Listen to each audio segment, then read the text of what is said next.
当时对他们的规划来讲，你想想看，这样子的话，如果说当时可以不要透过上海的复兴，直接到德国的原厂去买，一季可以卖到45万，45块美金，夯邦当加在一起1亿多美金就进账了，这个多好赚的钱！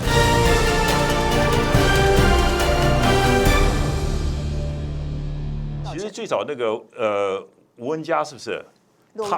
他在那个电视上已经公布那个最早吴子嘉，对，他在那个已经公布了，所以说当时我们准备分大概是5次吧，向德国买 BNT， 第一次的时候报价是32块美金，就是第一季的这个200万剂，对，那后来的2800万剂呢，就是分4次，那每一次呢只要交28块钱美金，所以你看这个价钱，其实在去年就已经这个样子。其实去年的价钱就非常对好，所以你就发现说，民进党利用这个疫苗的事情，一方面呢，他用台湾老百姓要恐共，包括什么？包括我们的外交部长吴钊燮。吴钊燮在接见那个美国的3位参议员在飞机场，对不对？对。他讲什么话？你再回去再调。他讲的有2个重点。第一个呢，他说国外力量在干预台湾取得国际疫苗，这国外力量指的就是中国大陆。第二个呢，他说这次疫苗战呢，是台湾要捍卫我们的民主、自由、人权，而对抗中国大陆的集权。而在这一场战役中呢，台湾是站在第一线，所以我们只能赢不能输。所以你看他在整个包装上的时候，他就把它包装成说大陆在打压台湾。对，他要制造什么？制造人的仇恨。对大陆，你看对我们多么不好。可事实上，郭台铭也自己也出来证明了，没有这回事啊。对，人家按照商业利益走啊。那你看这个背后又在什么？第一个，不让更多的疫苗进来。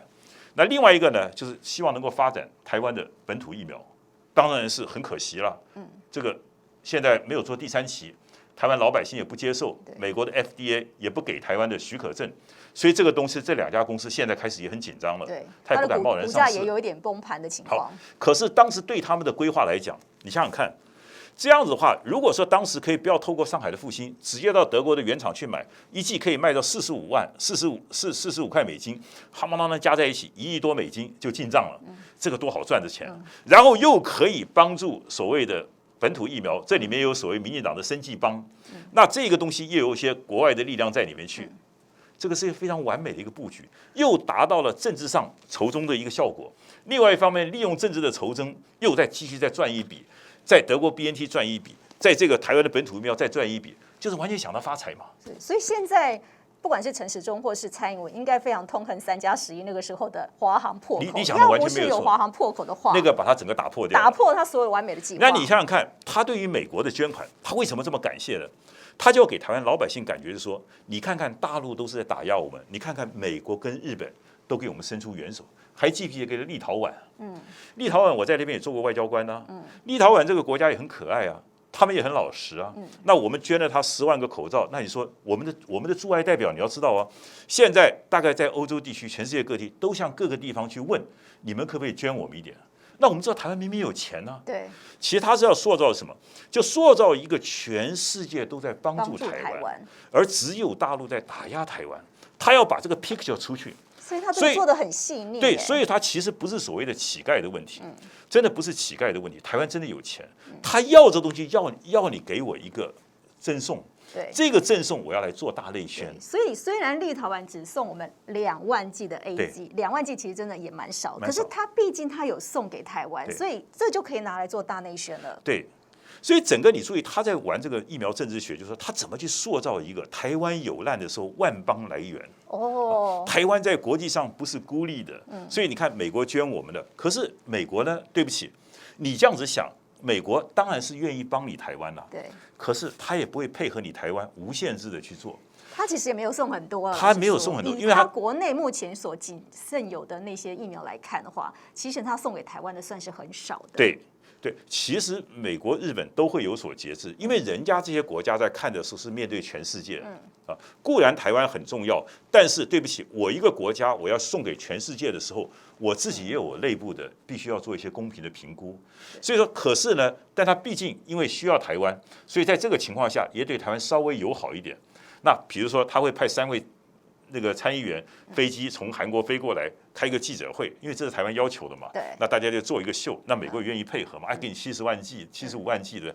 所以你会发现说这些东西的背后的政治学其实就是两个，一个呢，当他现在台独其实已经走不下去了，但是他利用这个东西来告诉别人说我们还是有机会成功的，然后呢，再利用这条政治道路来仇恨中国大陆。那仇恨中国大陆的时候呢，又可以强化他的执政的正当性的基础，就骗选票。然后因为这个排斥中国大陆，最典型的就是像上海的复兴，他可以直接向德国去购买，他就可以赚个1亿多美金又进来，这就发财了。这个什么叫无性立委，对吧？那可能就从中牵线了。所以你发现这些人呢，真的很坏。他坏什么？就是说，哎，请你了解，你要搞台独是你的事情，你要发展本土疫苗也是你的事情。但是今天面对台湾老百姓要疫苗的时候，请问一下，人的生命是不是应该最重要嘛？可是你从我刚刚跟您分析，他整个这个逻辑里面，其实人的生命从来不在里面考量，真的从来不叫考量。他今天为什么会答应郭台铭跟台积电，甚而是慈济？因为他们3个所代表的压力，他挡不住嘛。那张亚中我当然挡得住啊。对，所以你会发现说，我张亚中最早提出来说，他根本理都不理，我给他2个公文，第一个回了，第二个到现在已经又3个礼拜了，根本就不回你，因为你背后没有政治力量嘛。可是我刚刚讲说，我早就做出，我今天很早就做好准备，包括大陆的朋友愿意公开来讲。我相信你要了解大陆的体制，基本上今天他们愿意公开来讲，如果说他今天没有把握，会这样子做吗？可是恰恰好，我的所有的捐助，正好的碰触了民进党的2大原则，一个是政治原则，一个是利益原则啊，那这东西绝对不可能过了。那今天要不是台湾的疫情突然的爆发，包括郭台铭、台积电还有慈济这么大的一个压力给他，你看看昨天我们看一些新闻慢慢出来了，其实他到最后一刻还在卡。而且呢，后来终于让他通过的时候，他开始收割了。他说：“我们有一个报道，就是中央社引述的总统府人士还原了整个采购疫苗的过程，强调说政府呢只有拼没有卡。好，经过的台德政府2大企业倾全力才能够突破。”有没有大陆的政治力干扰不言可喻，还说呢，美日的即刻救援是产生了极大的压力，所以最后让大陆转向不卡台湾，所以他把这个球说是大陆不卡台湾。好，但是我们看到马上的大陆国台办发言人呢就发出了一个声明，说民进党当局呢是防疫无能，还编造谎言，因为民怨升高，就像老师刚讲的，民怨升高了，才让台湾这2家的企业向上海复兴采购。如果没有民进党当局的一再阻挡，按照正常商业的规则，其实采购 BNT 疫苗的协议早就可以达成了。所以呢，大陆国台办发言人呢也再次的讲到说，民进党政府呢就是防疫失策失能，然后无德无能之后还卸责，结果最后呢是用疫苗的问题对大陆抹黑栽赃。所以我觉得，当然。这件事情只要台湾的明眼人都看得出来，你民进党一直在卡，一直在卡嘛。包括你刚刚讲的以后，我刚刚讲说，你有没有从人的生命的角度去思考？你看看最近除了你刚刚讲以外，他又还通过什么？现在我们疫苗够了，所有的东西到此为止。对，不接受其他地方首长要申请买疫苗不行，尤其是蓝营的4个县市不准了。我疫苗怎么会够呢？我们疫苗今年打1剂2剂，接下来明年是不是还要继续打？这怎么会够呢？别的国家都开始在打第3剂了，但我们连很多人都还没有打第1剂，连第1剂都还没有打，所以我们的速度这么慢，疫苗怎么会就够了呢？我不知道他这个民进党政府现在的逻辑是什么？这逻辑就很简单啊，要打高端吗？透过我来买啊。哦，要买透过我来买、啊。因为他没第二个呢，不不要再经过中国大陆了。BNT 能够不要就不要了。我今天尽量往莫德拉买，莫德拉买的或是美国东西进来，你们要捐，想办法捐莫德拉，想最好不要捐，我去买，可以买一个比较高的价钱，然后我可以跟美国在里面中一些利益的一些输送，就很简单嘛。所以他的逻辑来讲，你刚才讲的非常好。台湾疫情这么严重，全世界没有一个国家说疫苗已经够了，不要再买了，没有这个道理嘛。而且像人家民间愿意捐，地方政府愿意买，你干涉什么呢？疫苗这东西跟一个药品来讲，我们需要我们就打嘛，我不会没事我去打疫苗嘛。对，那每个在做疫苗的事情，每个也有道德良心，每个也有法律责任，他不可以给你乱打的嘛。你为什么把这个疫苗要抓在中间，一定抓在这个中间？那一定有些目的所在嘛对。那你现在所有做的，老百姓感觉起来，你不是把人民的生命摆第一优先嘛？老师就刚刚两个，一个政治，一个商业嘛。对，我们讲到商业的部分，就是利益的部分。老师是知道说，在民进党内，其实我们一直在讲说有一个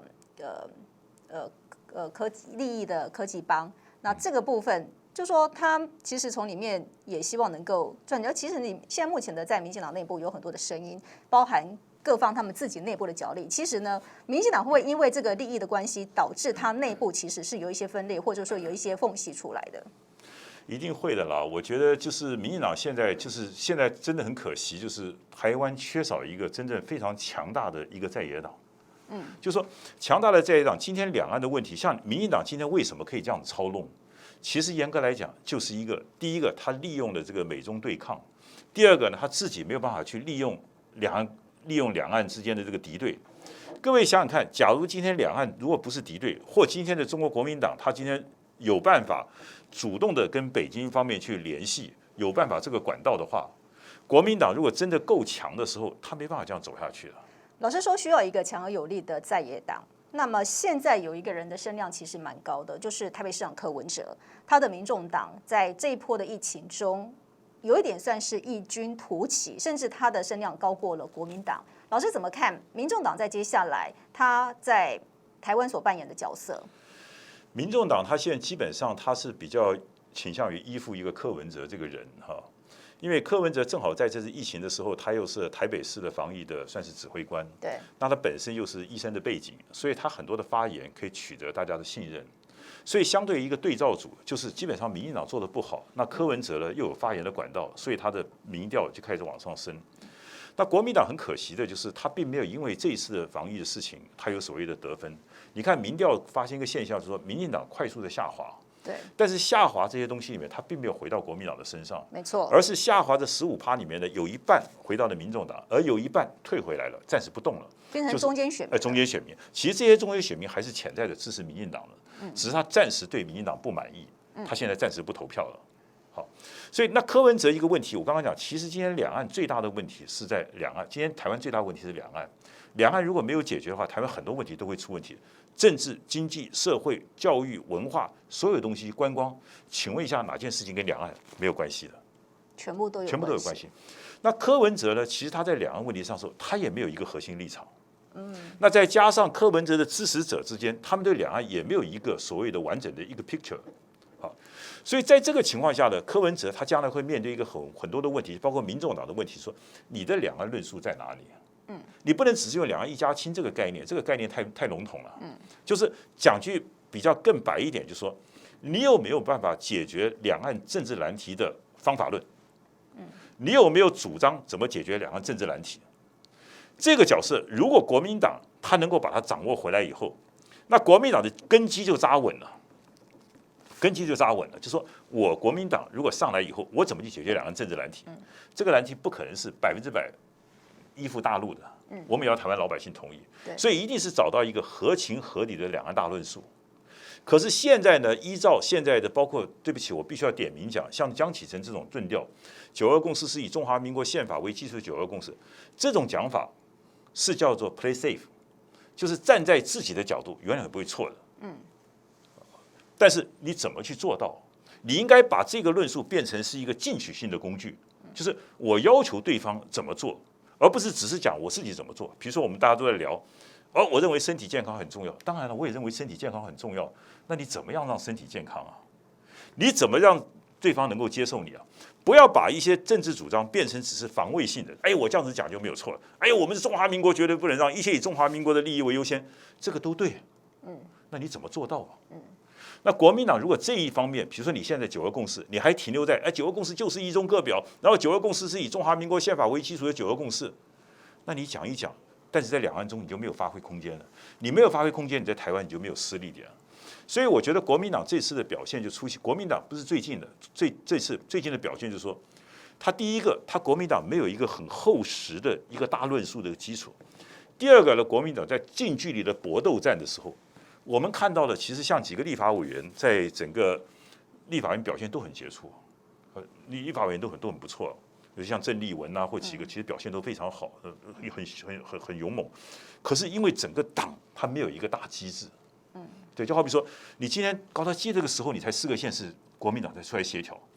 那我今天举个例子，假如我张老师如果在5月底的时候，我第一个提出来的时候，如果中国国民党愿意帮助我，形成一个巨大的压力的时候，其实是不是对国民党很好嘛？对，因为大家都知道我还是国民党中央评议委员会，而且说不定1000万剂的疫苗，对，如果说在国民党全力的请全力支持之下，向民进党施压，或许这1000万剂早就也进来了。对啊。可是为什么？因为国民党为什么不敢做的？我们今天暂时个揣测了。当详细的细节我都非常清楚，他就想说：“哎呦，这个是有大陆人捐的，有大陆的疫苗，所以他就怕了嘛。”所以党中央因为他的整个一个政治立场不是非常清楚，逻辑非常不是很清楚，所以他在这个问题上，我觉得他就没有办法发挥一股力量出来。像郭台铭台积电就很清楚啊，对不对？这是我公司自己花的钱。对，我向哪边买？我为了整个台湾老百姓做，请问一下政府什么挡我？他整个的利润会非常清楚啊。所以你会发现说，今天这些问题，民进党为什么那么容易操作？其实他最后就是因为台湾现在有一种非常丰沃的土壤，就是一种仇中的土壤，一种两岸敌对的土壤。同样道理，大陆也在酝酿。那我今天讲说，我最近看了一些视频，我也蛮难过的。就是你会发现说，大陆现在开始就认为说，台湾现在的防疫表现，大陆捐给你们还不要，那整个大陆人开始是仇视台湾。各位，你想想看，像我今天当时要做的事情，就是说，因为我自己算是非常关心台湾，我们也是从事两岸关系的。各位想想看，两岸之间呢，或者任何国际事都会有些冲突，但是往往有些灾难，我们不愿意看到灾难，往往也是一个机会，给大家原来这种紧绷的情况下，突然之间一些缓和的机会。夫妻也是一样嘛，突然之间吵架很久以后，突然之间小孩子的一个为了小孩子事情，大家可能要坐下来谈一谈了。同样道理，今天两岸之间有问题，双方有地震，台湾有疫苗，我们透过民间的捐书，这一方面是不是可以缓和一下两岸的政治敌对？缓和一下政治敌对，再加上今天如果说大陆人的捐的疫苗，我们愿意接受的话，我们下次再捐给他们我们的东西嘛。对。我们今天捐给大陆人的时候，我们也希望捐对 Made in Taiwan 的东西嘛。那他们捐当然希望捐一些 Made in China 的东西嘛。这本来就是很正常的现象。可是今天民进党在这个问题上，他就用一些政治因素去阻碍你，他有他的政治因素，又有他的财务考量。那国民党呢？国民党应该没有任何畏惧可言嘛。那为什么有畏惧？就是因为整个社会的氛围对你不利了。那为什么社会氛围对你不利呢？就是因为你自己的论述。讲好听点，你也在拿着香跟着民进党拜了嘛，对不对？民进党希望两岸敌对越来越深，而你呢也没有办法让两岸敌对给它化解掉。国民党还停留在这种以往的，你看我们马英九时期两岸的和平发展、和平交流没有和平啊，马英九时期只是外交的休兵啊，军事方面相互的克制而已啊，他政治的敌对还在，在国际上的斗争还在啊。政治跟军事从来没有一天停过，只要这一天没停过，民进党永远有活的空间。所以你国民党最重要的目的，你把这个两岸变成和平以后，民进党所有的谎言全部就破掉了。破掉以后，他也没有办法再以这个所谓的以疫情去谋财去了。所以这个逻辑是要这样子讲。所以国民党并不是说只是疫情的事情，其实也反映出你国民党整个思想是苍白的，你国民党整个精神是脆弱的。老师，我最后想要用5分钟的时间来点评另外一个人，就是郭台铭。因为这次呢，他也是很坚定的，希望能够帮台湾买到疫苗。然后他的声量在这几天呢，也突然冲得非常的高，因为大家也很感谢他，台湾人民也非常感谢他，为台湾付出这么的多，然后也争取到的疫苗。他的声量提高，也有人开始想说，他会不会就是在2024年？有可能再一次的出来想要选总统，或者是说在明年的2022年，他有所的一些作为，甚至他会不会在接下来他也要竞选党主席之类的？就现在有非常多的声音，老师怎么样的点评郭台铭他在未来他个人的政治方面的发展，以及他未来的一个前面之后他可能会有所的一个进一步？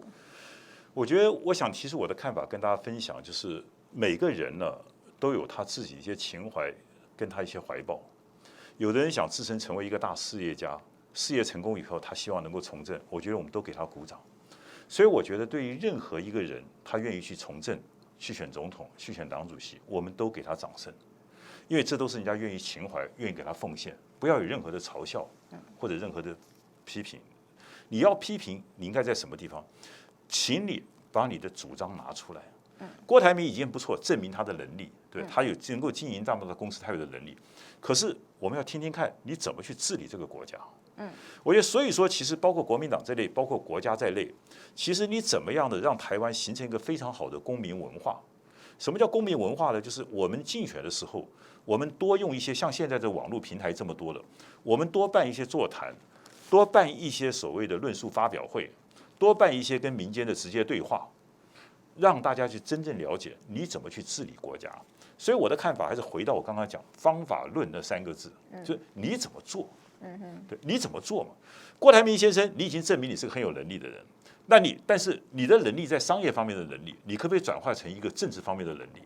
好，就包括你说像赵少康先生也想选总统，也很好啊。甚至朱立伦想选总统也很好啊，赖清德也很好啊，没有问题啊。越多人选，大家可以提出解决台湾更多的方法，然后剩下来什么，就是我们理性的讨论。所以我认为台湾现在的问题，其实在我们的民间。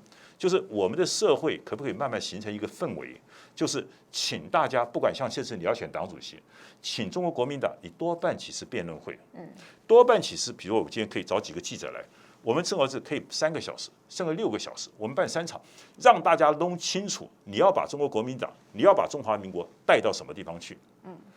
任何人都有资格选举，这是既定原则。中华民国宪法40岁我们就可以选总统。所以我们越的东西越多，就跟疫苗一样，我们越多的疫苗进到台湾来，我们的人民老百姓选择越多，这才是好事情。所以我是很乐观其成的，就是郭台铭先生有意为国家服务的话，大家给他掌声嘛。台积电如果说是张忠谋愿意，也很好啊。我觉得大家用这种态度去面对，可能是解决问题，我觉得是比较好的一个态度。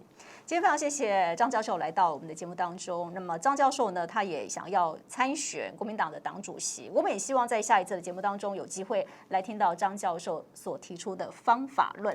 今天非常谢谢大家的收看。那么记得在影片结束之后，记得要按赞，在我们的底下留言，告诉我们您在想什么。今天非常谢谢您的收看，也谢谢老师，谢谢淑芬，谢谢大家，再会。